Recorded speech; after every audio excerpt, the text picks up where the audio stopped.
The FBI State Bureau of Investigation.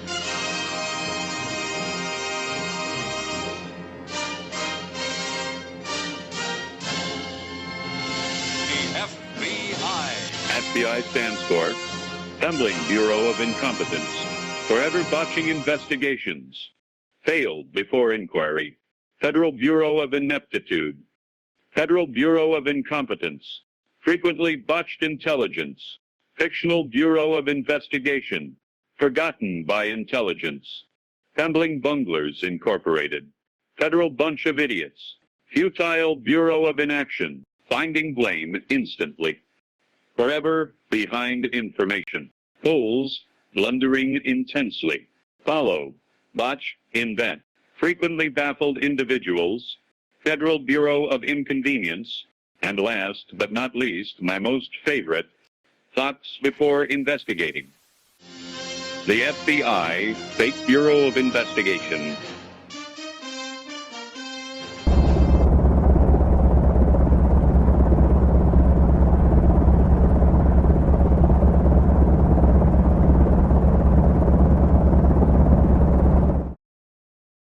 Hi people, this is a repost of my video I took offline like 2 weeks ago because the calculation was like 50 milliseconds off.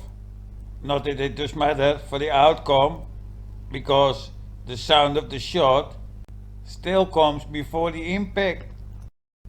So what happened, one day after I posted my video, I recalculated the time between the shot and the impact, and it was like 50 milliseconds less, and I had no clue what happened.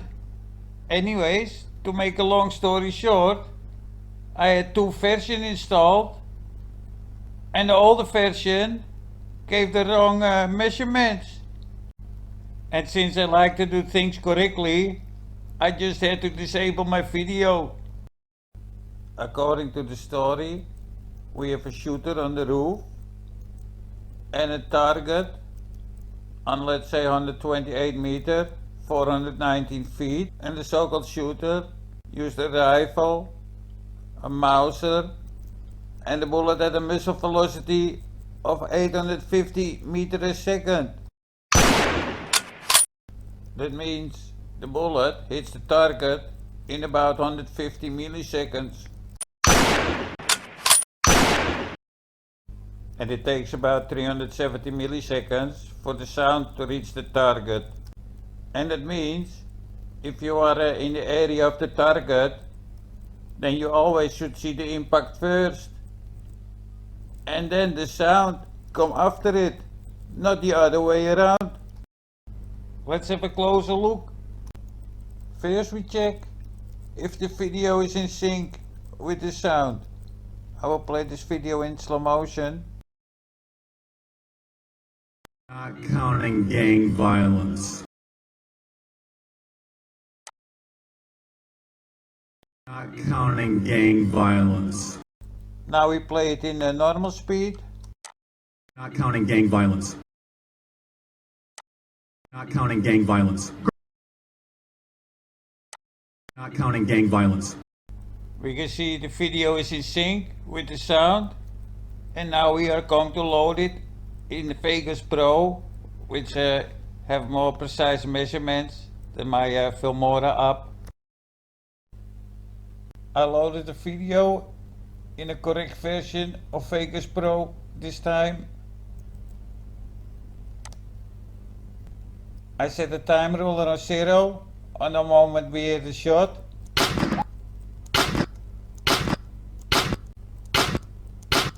That would be around here. And now we move forward until we see the first impact.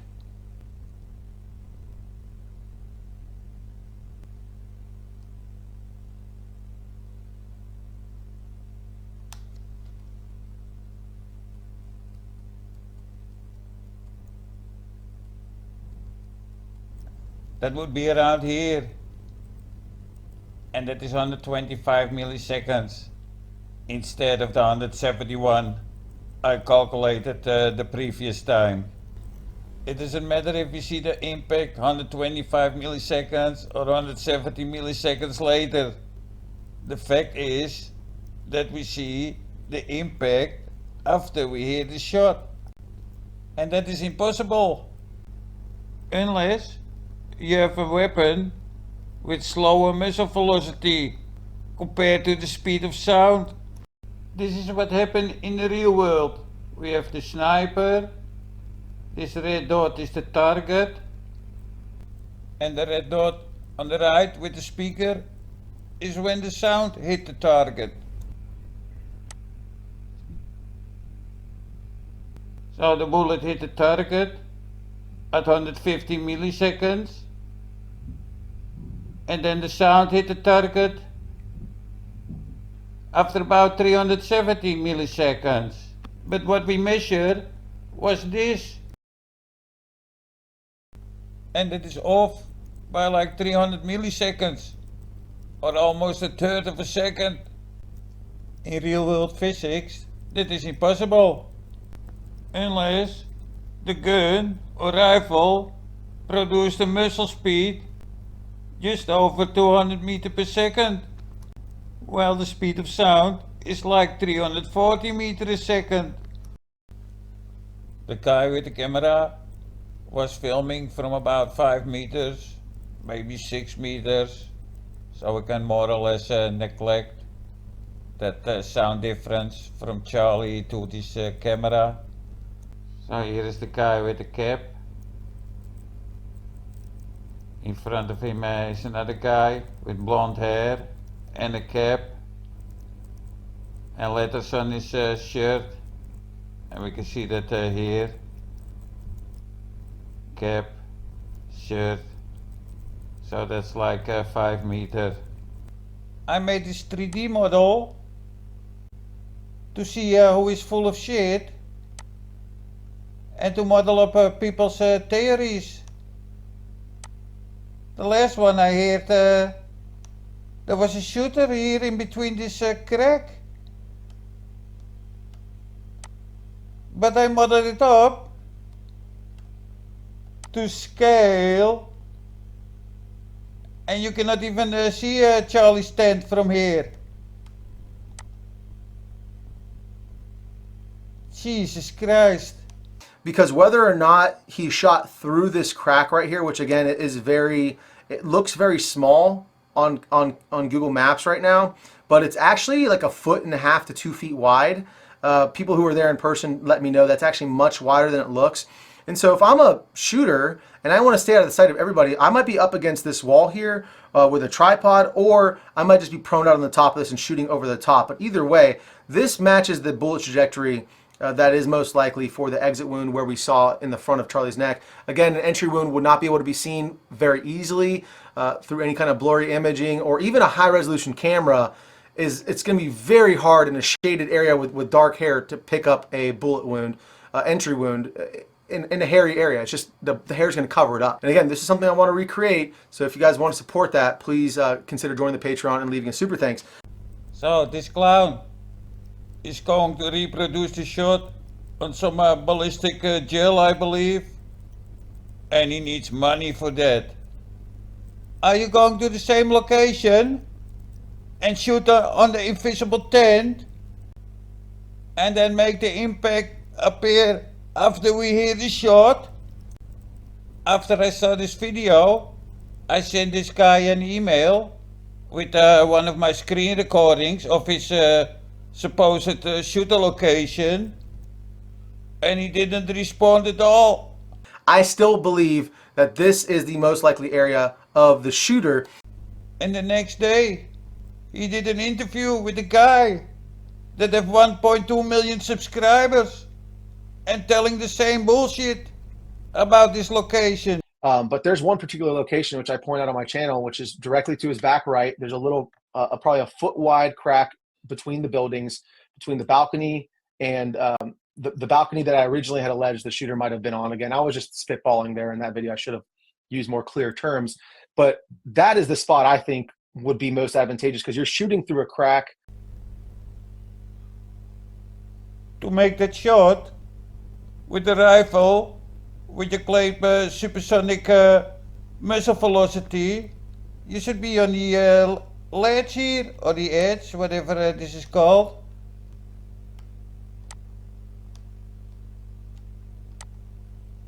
And then the question is the tent blocking Charlie's head? And if you are in the edge here, you would be visible. If I was a sniper, then I would not stand on a spot where people can look towards me. I prefer a spot that they look away from me.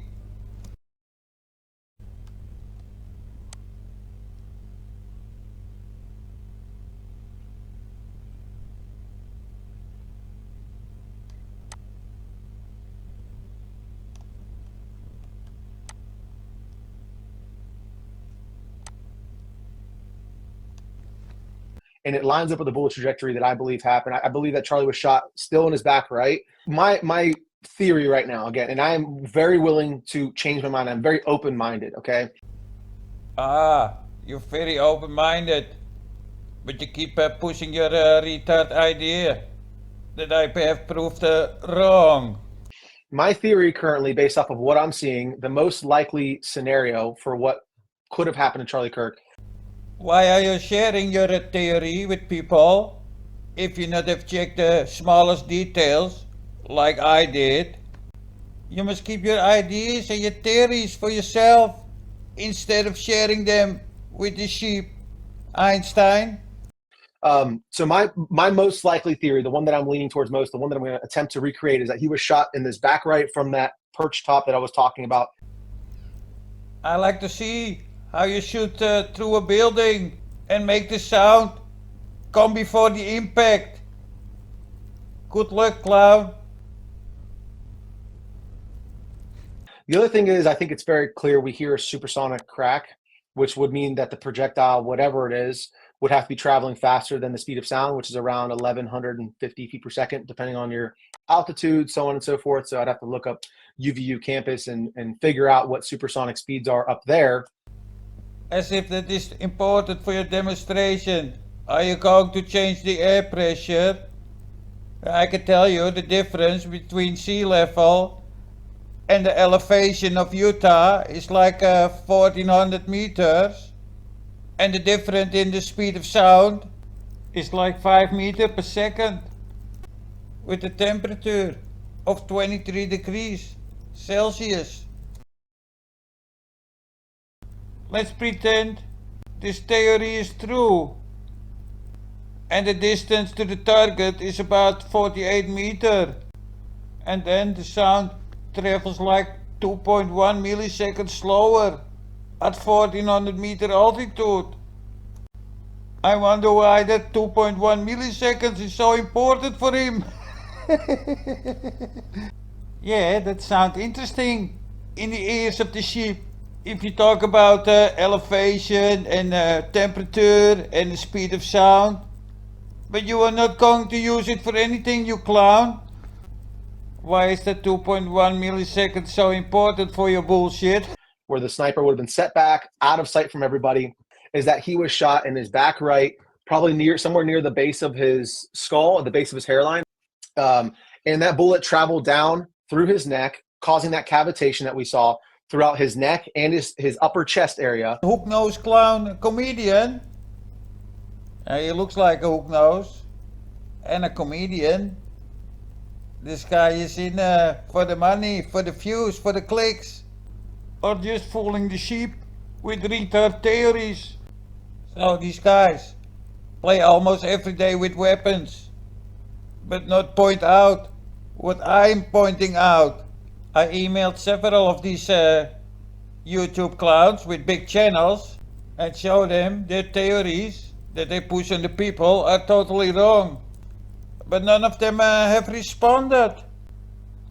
It doesn't matter in which corner of the truth scene you are. They are promoting each other. They are pretending to be experts. And at the same time telling people they are not experts. And then planting retard theories in people's head.